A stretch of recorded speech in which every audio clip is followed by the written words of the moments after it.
नमस्कार बच्चों।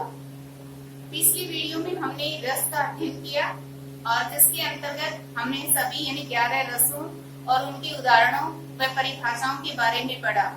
आज हम कुछ उदाहरणों का दोहरान करेंगे जो इस प्रकार है।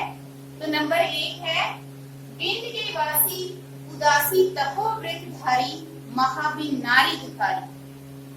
गौतम तीर तरी तुलसी सो कथा सुनि भे मुनि वृंद सुखारे। होत शिला भैंस शिला सब चंद्रमुखी पर से पद मंजुल कंज तिहारे। कीनी भली रघुनायक जो करुणा करि कानन को पग धारे। यानी प्रस्तुत उदाहरण हास्य रस का है। हास्य रस के जो ज्यादातर उदाहरण होते हैं उनको पढ़ते ही हमें पता चल जाता है कि इसमें हास्य रस है, क्योंकि पढ़ते ही हमारे मन में जो हंसी का भाव है वो उत्पन्न होता है। लेकिन इस उदाहरण को पढ़ने के बाद, क्योंकि इसका अनुवाद हमें पता है नहीं, इसलिए उदाहरण को पढ़ने के बाद हमें ऐसा नहीं लग रहा कि इसमें हास्य रस है। तो इसके अर्थ को हम देखते हैं, तब हमें पता चलेगा कि इस उदाहरण में हास्य रस है। विंध्य के वासी उदासी तपोवृतधारी महाबी नारी दुखारी।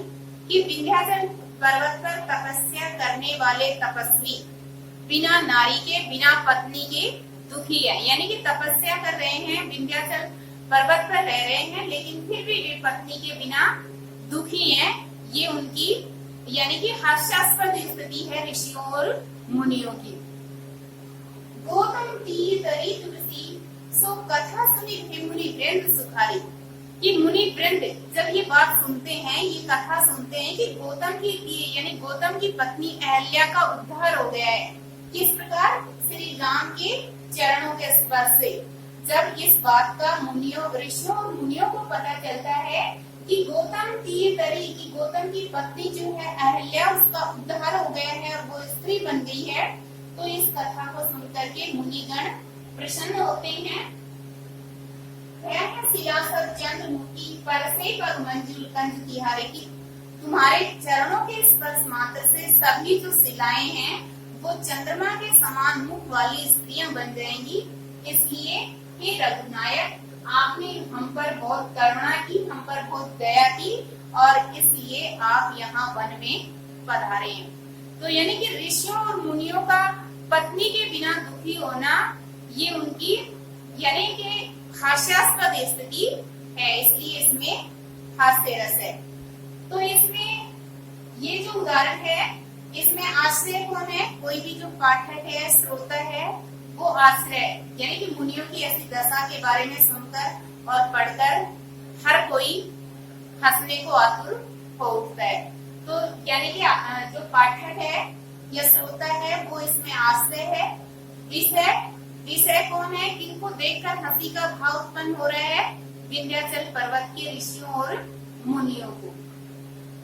और इसके बाद इसमें उद्दीपन है। तो उद्दीपन क्या है? गौतम पत्नी अहल्या का उद्धार।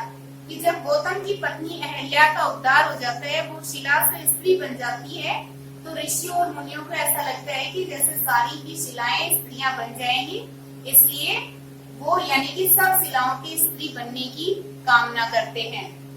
इसमें अनुभव है ऋषियों और मुनियों का कथा सुनना, यानी श्री राम की कथा सुनना ऋषियों और मुनियों का ये अनुभव है और इसमें हर्ष और उत्सुकता संचारित भाव है। अगला उदाहरण है, यह देख गगन मुझ में लय है, यह देख पवन मुझ में लय है, मुझ में विलीन संसार सकल, मुझ में लय है संसार सकल। अमृत झूलता है मुझ में, संहार झूलता है मुझ में। इसमें अद्भुत रस है। और अद्भुत रस किस प्रकार है? अद्भुत रस में विस्मय का भाव होता है। और विस्मय में भी हमने ज्यादातर यही पढ़ा है कि जब यशोदा माँ ने श्री कृष्ण के मुख में मिट्टी खाते समय उनके मुख में जब यशोदा माँ ने पूरा ब्रह्मांड देखा, तो उसको देखकर वो आश्चर्यचकित हो जाती है। तो ये उदाहरण भी श्री कृष्ण से संबंधित ही है, लेकिन इसमें उनके इस स्वरूप को देखकर यशोदा माँ आश्चर्यचकित नहीं होती हैं, अपितु अर्जुन आश्चर्यचकित होते हैं उनके मन में विस्मय का भाव उत्पन्न होता है। तो इसमें वर्णन किया गया है उदाहरण में जब श्री कृष्ण ने अर्जुन को अपना विराट स्वरूप दिखाया था, तो उस समय अर्जुन उनके विराट स्वरूप को देख करके आश्चर्यचकित हो गए थे। यह देख गगन मुझ में लय है, यानी श्री कृष्ण अर्जुन को अपना विराट स्वरूप दिखाते हुए कहते हैं कि ये जो गगन है ये मुझ में विलीन है, पवन भी मेरे अंदर समाया है और मेरे अंदर ही पूरा संसार पूरी सृष्टि समाहित है।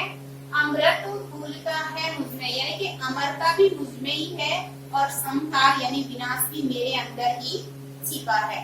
तो ऐसा अपना विराट स्वरूप श्री कृष्ण ने अर्जुन को दिखाया था। इस उदाहरण में जो आश्रय है वो अर्जुन है, क्योंकि अर्जुन के मन में विस्मय का भाव उत्पन्न हुआ है। विषय है श्री कृष्ण का विराट स्वरूप, यानी श्री कृष्ण के विराट स्वरूप को देख करके अर्जुन के मन में विस्मय का भाव उत्पन्न होता है और उनका विस्मय जो है वो उनके विस्मय भाव को बढ़ावा क्या देता है कि श्री कृष्ण में ही गगन पवन झंकार पूरा संसार अमृत और संहार ये सब कुछ उनके अंदर समाहित देख करके भी उनका जो विस्मय का भाव है वो और अधिक बढ़ जाता है। हालांकि अनुभाव इसमें उदाहरण में दिया हुआ नहीं है, लेकिन ऐसा दृश्य देखने के पश्चात व्यक्ति स्तब्ध रह जाता है, उसकी आंखें फटी रह जाती हैं। ये अनुभाव है और इसमें आवेग और उत्सुकता उदाहरण में संचारित भाव है। अगला उदाहरण है भूषण वसन। तो ये जो उदाहरण है ये अद्भुत रचना है बेटा, और इसमें विस्मय जो है वो स्थायी भाव है। अगला उदाहरण है भूषण वसन विलोकन सीके प्रेम विवश मन कंप पुलकतनु नीरज नयन नीर भय तेके सकुचत कहत सुमिर उदत सील सने सुगुण गंधेगे। इस उदाहरण में वियोग श्रृंगार रस है और इसमें श्री राम और सीता की वियोग का वर्णन है। उस समय का वर्णन है जब रावण के द्वारा सीता का हरण कर लिया गया था और हरण करने के पश्चात श्री राम जो है वो सीता के वियोग में दुखी थे और उस समय जब वे उनके वस्त्र और आभूषण उनको मिलते हैं तो उनको देख करके भी और अधिक दुखी हो जाते हैं।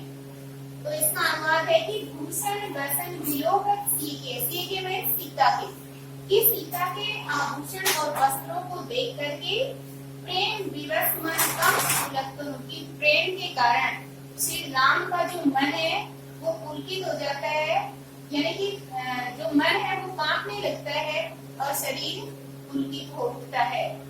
नीरज नयन नीर भय पीके और उनके कमल के समान नेत्रों में आंसू आ जाते हैं। सकुचत कहत कि वे कुछ भी कहने में संकोच का अनुभव करते हैं। सुमिर उन्गत और सीता का स्मरण जो है वो उनके हृदय में दुख उत्पन्न कर रहा है, यानी कि उनको स्मरण करके सीता को उनका हृदय उमड़ता है।